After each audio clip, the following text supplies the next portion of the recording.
Hello, this is Bride of Frankenstein for the Commodore 64.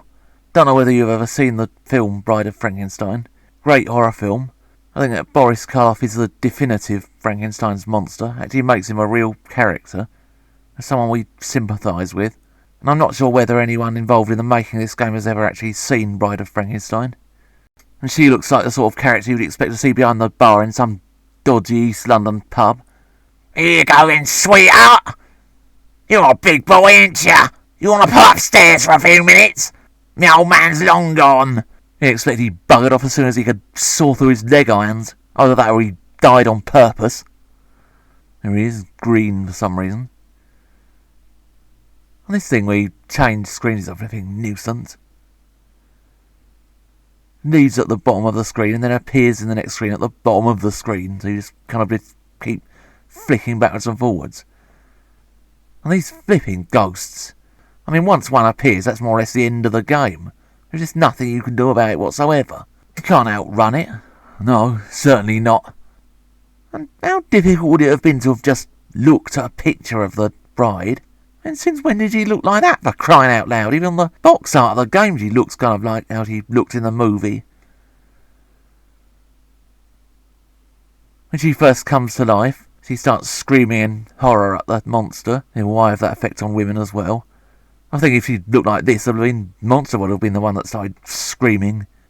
I remember playing this when I was younger. That was the Spectrum version. And there was also a remake called Frankenstein Jr.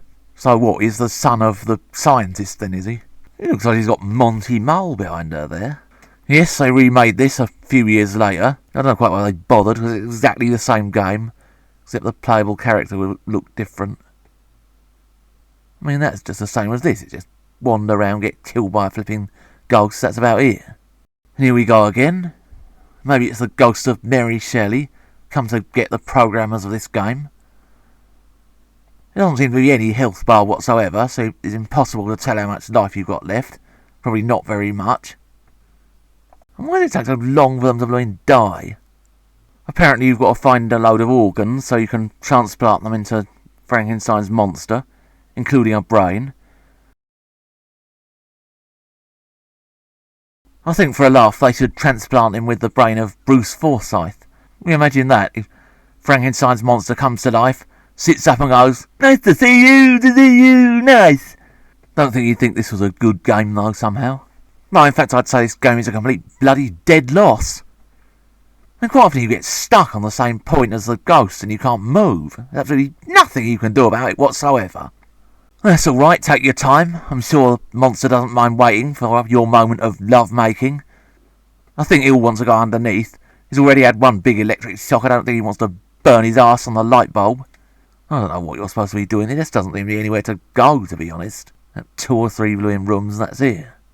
Oh, can't do anything about this ghost. Hit the fire button and nothing happens. It's back to the title screen once again. Oh, off we go again. Another pointless little wander around this mansion.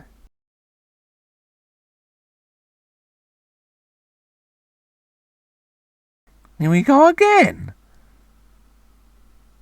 There's no way you can get anywhere with this. What are you supposed to do about the ghost? It just won't leave you alone. Doesn't seem to have any blooming kind of weapon whatsoever. Oh, now he's got blooming stuck again. I can't even see what's going on.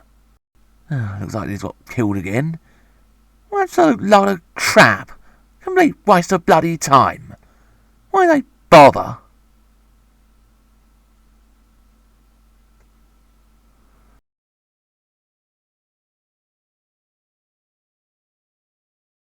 Oh, yes, that's that. Might as well just stand there and do nothing. There's no way you can get rid of it. Just back to the blooming title screen yet again. Oh, you stupid blooming thing. You've been trying to get out of one screen into another. Just backwards and bloody forwards again. Yeah, I think we're going to have to leave it at that, because this game is a complete waste of space. Can't get anywhere with it. There just doesn't seem to be anything to actually do. I think if you're a fan of the movie, just avoid this game, because it's got absolutely bugger all to do with it.